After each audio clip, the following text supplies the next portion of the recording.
What's going on, everyone? Welcome back to the channel, and I am here with a very big, very special recap video from my recent over-the-board tournament, which took place last weekend in Princeton, New Jersey. It was called the Eastern Chess Congress.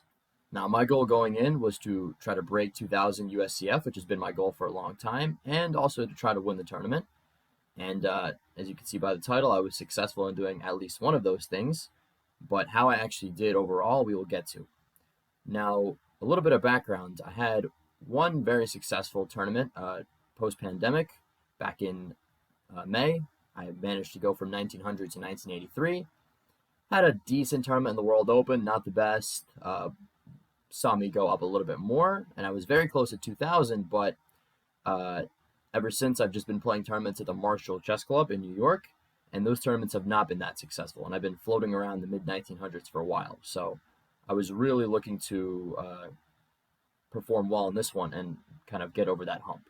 But anyway, I will show you some highlights of each of my 5 games, beginning with the first game. This game I was paired against about a 1700 rated opponent, kid about 15. And I should also mention I played the 2-day schedule, which means that the first 2 games were 60 minutes with a 10-second increment time control, and the remaining 3 games are much longer, like 80 minutes aside, and then an additional 30 minutes sudden death. But this game was on the shorter side, and time definitely was a factor. Now, the opening was a Sicilian Con, kind of a Maroczy bind structure, hedgehog for black with these pawns on a6, b6, d6, e6. And I was going for kind of an approach of trying to get a kingside attack going. So what I probably should have played here was rook e1 and try to play for e5. But I decided to play b4 to kind of just get some space, prevent my opponent from playing knight c5, and just kind of see what he wanted to do. And being a little inexperienced, and I guess maybe facing a higher opponent, he kind of panicked and played a move which gave me a very big advantage. He played the move d5, which is kind of a thematic move in these positions. Black does want to play it, but usually only after they've kind of involved their rooks, and they want to, time it very correctly, because if they don't, it's not going to go well for them. And it didn't for him, because I took, and he now played e5. He realized that if he takes, I can take, or I can even just play e5, and I'm getting this nice pawn center. My bishop is open towards h7. He's going to have to go back, and not looking too good for him, because I can maybe bring my queen in. I can play knight f5. Just too many attacking ideas for me. So he played e5, trying to just cover up his mistake, but I just jumped in with the knight. He took here, but now I got a nice little tactic. Knight b5 with a double attack, hitting his queen and hitting his bishop. And things are just getting better and better for me. I didn't really do anything to deserve this, but I played d6, hit his queen. I take on e5, and he decided to take the bishop. There was also an option to take on e4, which I was kind of more expecting, but he decided to take the bishop. And I could have taken the knight, but this would allow him to, of course, take on e4, and I'm still better here, but I saw an opportunity to do something very sharp. I took the knight on f6 instead, giving up my bishop on b4, but now I take on g7. And that pawn is worth, definitely worth a piece. He goes rook e8. And in this position, I pretty much knew I was winning. I could tell. I could smell the blood in the water. But what should I play here? Feel free to pause and see if you can find the best move, or the best continuation for white. So there were a couple things I considered here. The first, the most basic move I could have played was queen b2, because this protects the pawn on g7, which in turn threatens knight h6 mate. So he would have to cover, maybe with the queen, and then I would take the knight. But then I thought that, okay, maybe he'll take here, and I'm definitely in a good position, but it's not so simple, because now I have to defend against this threat. Got to be something better. So eventually I decided on queen g4. But as soon as I played this move, I realized that there's a problem. He can simply play rook e6, and he played it. And now things are not as good as they were before. Now, what should I have played here? If you said move knight h6, you are correct, but it's important to see what the best continuation is. This move I considered because it's the most forcing in the position, but I did not consider the best continuation here. I thought that, okay, the most obvious looking move is to take on f7, because if he goes into the corner, then there's this killer check along the diagonal. Anything he blocks with is just going to lead to mate. But then I saw that he can take the knight, and I wasn't sure that I have something here, because if I bring in the rook, he can just take on e4, and like I have some checks, but he can cover them. What I failed to realize, though, is that in this position, the move you need to play is queen g4, killer. Because if he goes to h8, this is mate. If he goes to f8, this is mate. And if he takes the knight, I'm temporarily down 2 pieces, but there's a killer move here, rook f5. And this move sets up checkmate on h5, and there's nothing he can do to stop it, because he can't get there in time to protect. I mean, he can sacrifice his queen, but I'm just going to take it, and, you know, it's game over. So I did not see that forcing line, and instead I played queen g4, kind of anticipating certain defensive moves, but I just kind of missed the most obvious one. And so now I'm no longer winning by force, although I'm still better here. But I didn't really find the best continuation. We were both low on the clock. He was down to 3 or 4 minutes, and I was also getting low. It was like maybe 7 minutes or so. And I played queen f4, kind of an inaccurate move. And what happens now is he sacrifices his rook for the knight, but he has 2 minor pieces for the rook. And the queens end up getting traded, and this is just a time scramble here. There's really no point analyzing this deeply. I'm just going to kind of go through what happens over the next few moves. I'm basically just trying to use my pass pawn as my saving grace. I have to come back with the rook to not allow him to back rank checkmate me, actually, because all the squares were taken. And eventually what happens is I try to penetrate with the rooks, but he just has me blockaded, so still kind of struggling to find something here. Black should be better until he makes a blunder. I play rook c7, attacking his knight, and he needed to go back with the knight and just keep me blockaded, and I have no way in. Instead, he played knight b3, and can you see why this is a blunder? Well, it's a blunder because I can actually take the bishop now, and I have this handy pin along the 7th rank. So now we're back in business, but we both have like a minute at this point, like no time to think. Pawns get traded. I start checking him all over the place. I check him. I go here, and then he forced my rooks, and I'm like, whoa, wait a minute, how did I walk into this? And how do I get myself out of it? Well, I luckily, with very little time on the clock, I found, I believe, the only move that saves the rook, and that's rook to c1. Very tricky defensive resource, because if he takes the rook here, I can go check, and I'm winning the rook back via skewer, and now white should win this. But he played king d2, and again, both of my rooks are under attack, and in like the 30 seconds I had left, I didn't realize that I could have just played this move, rook c4, which gets one rook out of the way, defends the other, and I maintain my advantage. Instead, I played rook f1, allowing him to take. And he offered me a draw here because, I mean, objectively the position is drawn, but I was like, no, let's play on. I'm not going to just give a 1700 player a draw that easily. I want to win. He goes king e3. I bring my rook over the side. And final instructive moment of the game. Rook g1 check. I block with the rook. And I was under the impression that if he takes my rook, it's a winning king and pawn endgame for me because his king is kind of out of place. And he thought for maybe like 20 seconds all the time that he had, and he believed me and played rook h1. However, what we both missed is that if he takes and I take, king e4 does lose because I go here and I take the pawn and I'm just going to push the h-pawn. He can't get in front of it. But he can play the move king f2. And this shows why it's very important to know your theoretical sort of king and pawn endgames, because if he had known this, it would have given him a chance to save the game, and it would have been a draw.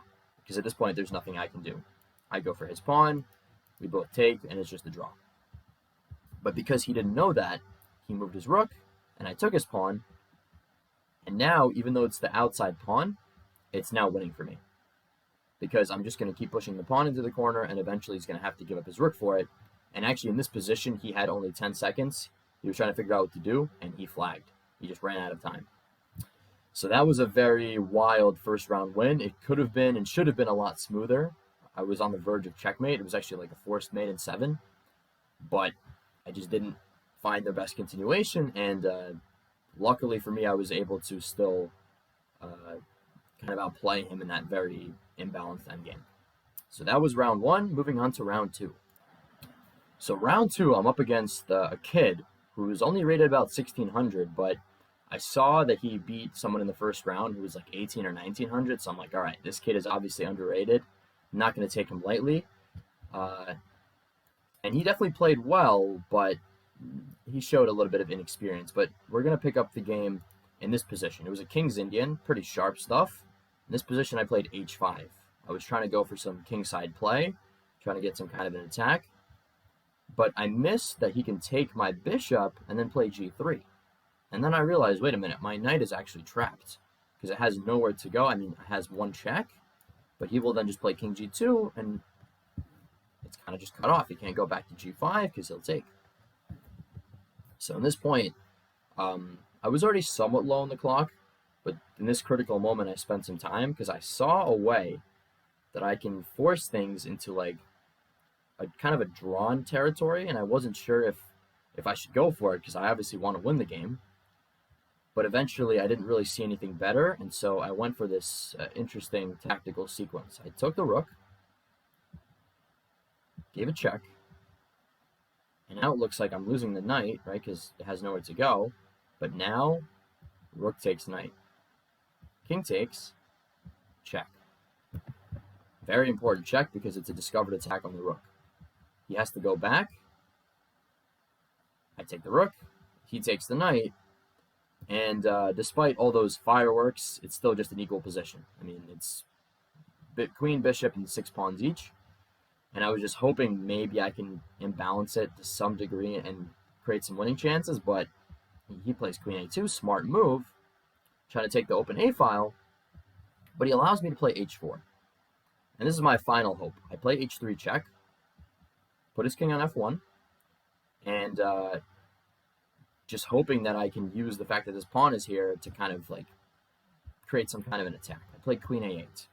Very risky move because he now plays queen g4. And suddenly, every single one of my pawns is just hanging. They're all vulnerable. But what I was banking on is that I get this check in. He has to move his king. And now I have 2 checks. I can check from b2 or from a2. And I decided to go with a2 because I also attacked this pawn. And now, in this position, what should white play? How should he defend against this? There are 3 ways, or 4 ways actually. There's 3 king moves and 1 bishop move, and one of them draws and the others lose. So see if you can find the one that draws. So the position is pretty tricky. He very quickly here played king f1, just trying to dodge the checks, thinking that if I take this pawn with check, he will just bring his king over. His bishop stops me from coming in with the queen, and I still have to save my pawns. Like, even if I take here, he's going to take here, and he should have enough to draw the game. But what he actually needed to play was bishop d2, which, again, looks a little bit crazy because it allows me to take this pawn with check. But the point is that after king e1, again, I can't save all my pawns, and he's going to take something back. It'll be equal. The reason that king f1, which he plays in the game, does not work is because it actually blunders into a mating net. And I was able to find the critical move here, queen b1 check. And because of this pawn, we now see why it's so important. He can't escape to g2. So he has to go to e2. Now I check on d3, using another pawn. Like, this whole setup is just very reliant on my 2 most advanced pawns. He goes back to e1, and now dagger move, bishop c3 check. And he, at this point, like, slammed himself in the forehead because he realized that he just missed this whole idea, and it's too late to do anything because he has to cover. I take, and it's checkmate. And And just like that, I was able to defeat this kid, which he told me after the game he's only 7 years old, and he's already 1600. I hadn't even started playing serious chess when I was 7, so he's got a bright future ahead of him. But fortunately, I was able to get the win, and now we move on to the longer time control games. So here we have round 3, which is the evening round of the first day of action, and it is now longer. Before it was 60 plus 10, now it is 80 minutes aside with a 30-second increment, plus you get an additional 30 minutes after move 40. So this had the potential to be a very long game. And I was paired against a retired Air Force veteran who is rated about 2060, but played very strangely. He played the Caro, I played the Fantasy variation. He went for this Fianchetto line, but he played it in a very strange way. He pushed a lot of pawns, and then he brought out his bishops before he brought out his knights. And I was just developing naturally, just feeling good. I have more space, have lead in development. But when it came time to strike, I mean, he's just kind of going backwards. He's like anticipating me attacking him in some way. I wasn't really sure how to do it. I brought my rook to the center. He traded the bishops, and I'm thinking now I'm just going to, open things up. Didn't really want to take on d5 because I felt like he'll just take back and he'll be fine. I decided to play e5, thinking I'll force my way through. But the more I thought about it, the more I realized that he'll always just be in time to blockade me. So from here on out, it was just a lot of maneuvering, a lot of time spent trying to find some breakthrough, but nothing really seeming to work. And eventually, after some moves, I decided to give up my bishop for his knight, and he rerouted his queen to g5. I brought my queen to d2. He plays knight g6. I have to defend it. He plays rook g8, and he's like trying to get some kingside play going. I play rook c2, and I'm actually threatening something, a subtle little trick here. Like, for example, let's say he plays a4. I have this very nice tactic. Knight takes d5. He can't take back the knight because suddenly my queen's attacking his queen. And if he takes my queen, I throw in this check. And now I can just take the queen. And the knight is like super powerful. I'm hitting his rook, hitting his bishop. Just a much better position for me now. He didn't fall for that. He played knight h4 so that his rook now defends his queen. And he's also threatening g2. And he thought that he had something here. But I just played the cool, cold-blooded move king h1. And it became clear to him as he got under 3 minutes that he can't take on g2 because I just played rook g1. His knight is skewered, and he's going to lose it. He just has no way to save it. So he backed up with his queen, but I kicked his knight out and then took the pawn on h5. And now I am suddenly killing because this knight is super powerful. His king is not castled, not very safe. And I start to just go forward. I open the g file. I'm threatening something here. If he hadn't played queen d8, which he played because he saw what I was trying to do, but if he had played a4, I would go check and checkmate. Nice forcing sequence where I deflect the rook from the defense of g8. So he plays queen d8, and now I just invade, and I end up winning the exchange. He has to give up his rook for the knight because I'm using the knight to cut ties between his queen and rook. So we have this trade, and at this point I'm thinking, okay, this should be pretty easy win because I got the passed h-pawn. I'm obviously up the exchange. But then he played a4, and I realized that if I start pushing the h-pawn, he can like take here, he can get his rook in, and by the time my pawn gets to h6, he can like basically come in this way and put a stop to it. So I realized that I'm just going to keep things under control. I'm just going to play rook b8. I'm not going to allow him to get his rook active. I'm just going to take the pawn on b4 and keep everything defended. But still, kind of tricky to make progress. And this game dragged out a very long time. This is actually move 50 now, and it keeps going. I realized eventually that the best way to convert is to sacrifice the exchange, give up the rook for the bishop, create another pass pawn. And things eventually simplified, and I just have two extra pawns, the c pawn and the f pawn. I could be missing one of them, and I would still be winning, but with both, I mean, it's just game over. But he really dragged it out. I mean, he was not ready to resign any time early, and he just played all the moves he could, but eventually he just ends up kind of in Zugzwang, meaning he just has no good moves. He's forced to move his king, and eventually I take his other pawn. And I was so tired that even when I made a queen, I just missed a very simple fork. Like, this would have just ended the game on the spot, but instead I played c7 and forced the queen trade this way. And he finally resigned, because if he takes the rook, I take back at the pawn, and then I make a queen next move, and obviously checkmate's going to follow. Game lasted about 4.5 hours. We were the last ones to finish in a tournament hall of like over 200 people. It was like just so long. But eventually I came out with a win, ending day one on a perfect 3 out of 3. So here is the morning round of Sunday, which is the second day of the tournament, and being the tournament leader, or I think joint leader at the time, I got paired against a experienced Colombian player. I actually played him before the pandemic, managed to win that game despite being under pressure. But I sit down, I start the clock, and he's not there. And 5 minutes goes by, 10 minutes go by. I'm just walking around. I made my move already, waiting for him to show up. I'm watching other games. 20 minutes go by, 30 minutes go by. He's still not there. Finally, 35 minutes into his clock running, he finally stumbles in, sits down, and we're off to the races. I played something a little bit unorthodox. Opening was a little bit strange, doesn't really matter. But the whole kind of premise of the middle game was fighting for the d5 square.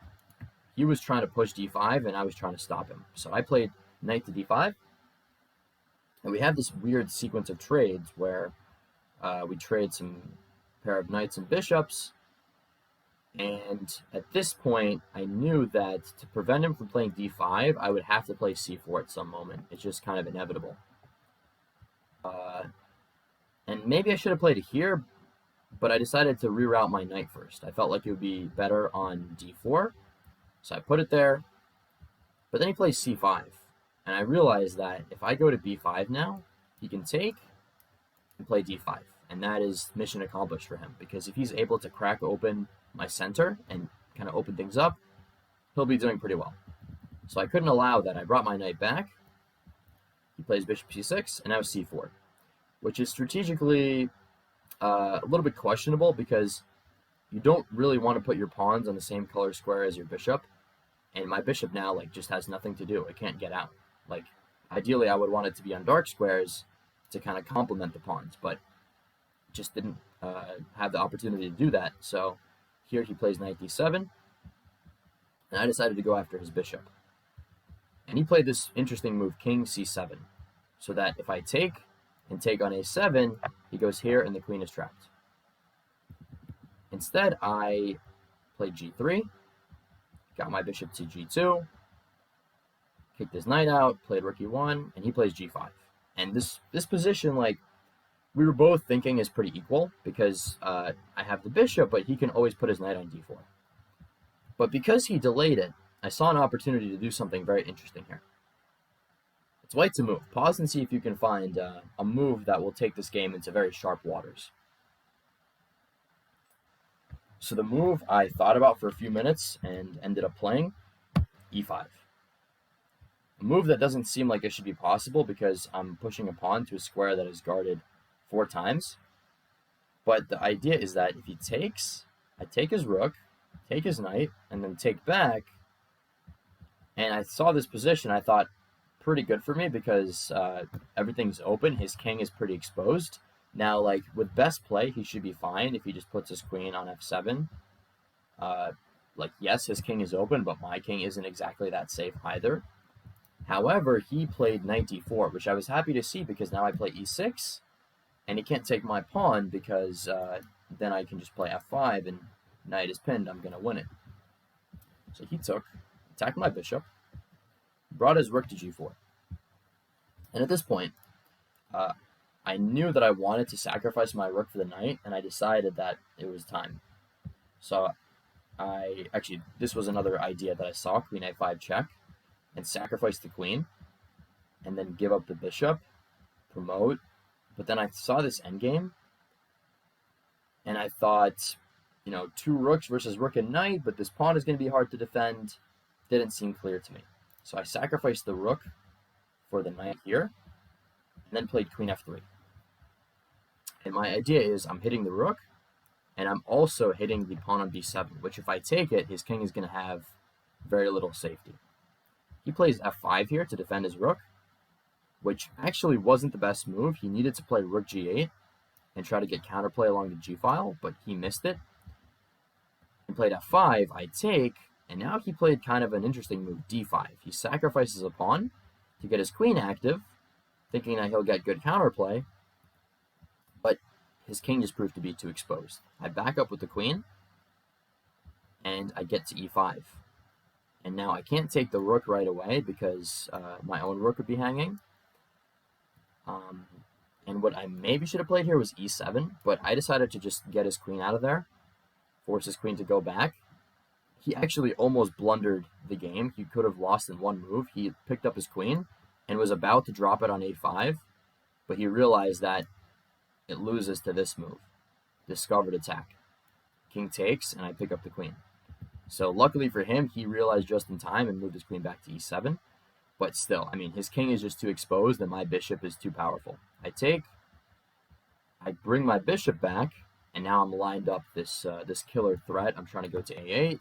Basically, if he, let's say, goes here, it would be check, check, and checkmate. And this is also mate. So he had to cover with his queen, but basically now I gave some checks, and I played queen c6. Dagger move, which forces a queen trade, and also wins the rook. Because if he doesn't defend it, I'm going to take it, and if he takes, I can take back, because his queen is pinned. He can't take the rook, he has to take the queen, and I'm just up a bishop. And now he gave some checks, he took some pawns, but he resigned in this position because he just can't really push either of his pawns, and I have more than enough on the queen side to win with the 3 connected pass pawns, of which I only really need 1. So that was a very dramatic round 4 victory. Another pretty long game. We actually analyzed it after with his Colombian buddies. He had a friend who I didn't know at the time, but is actually a FIDE master, like just literally straight from Colombia, didn't speak a lick of English. I was like trying to analyze with him on Spanish, which I haven't practiced in years. He was giving some cool pointers after the game, but I was able to get the win. That's the important part, and had about an hour rest going into the final round, round 5. So here we go.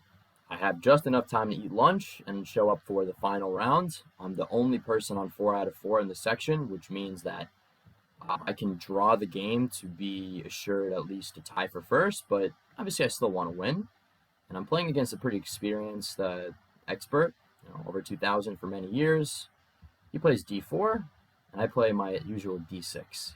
c4, and I play e5. And already he's thrown off, as many d4 players are when they see this, because they don't really know what to do. It's kind of a rare system, but one that's pretty effective, and he already started spending a lot of time. He was considering all his different options, eventually played knight f3. I play e4, and f5 to protect the pawn. And basically each of the next 4 to 5 moves, he's thinking at least 5-10 minutes on. I'm just walking around, I'm still in prep, just waiting for the game to actually start for me. I play g6, I got my bishop to g7, we both castle, and this is the starting position of kind of this main opening line that I've been exploring. And the move that white should definitely consider here is b4 to try to take some space on the queen side. He played a little bit too passively with queen c2, allowing me to play c5. Hitting his center, the point is that if I can kind of open things up for my bishop, that's going to be very, very useful. He decided to play d5, though, close the center, and after he played this move, he actually offered me a draw. Move 10. He's already spent 30 minutes thinking. I spent 30 seconds, and he's offering me a draw, and I said, no, let's play on. Because, I'm in such a good position that why not play for a win, I'm not going to accept the draw if I have good chances to win. Play knight d7, get my knight to e5.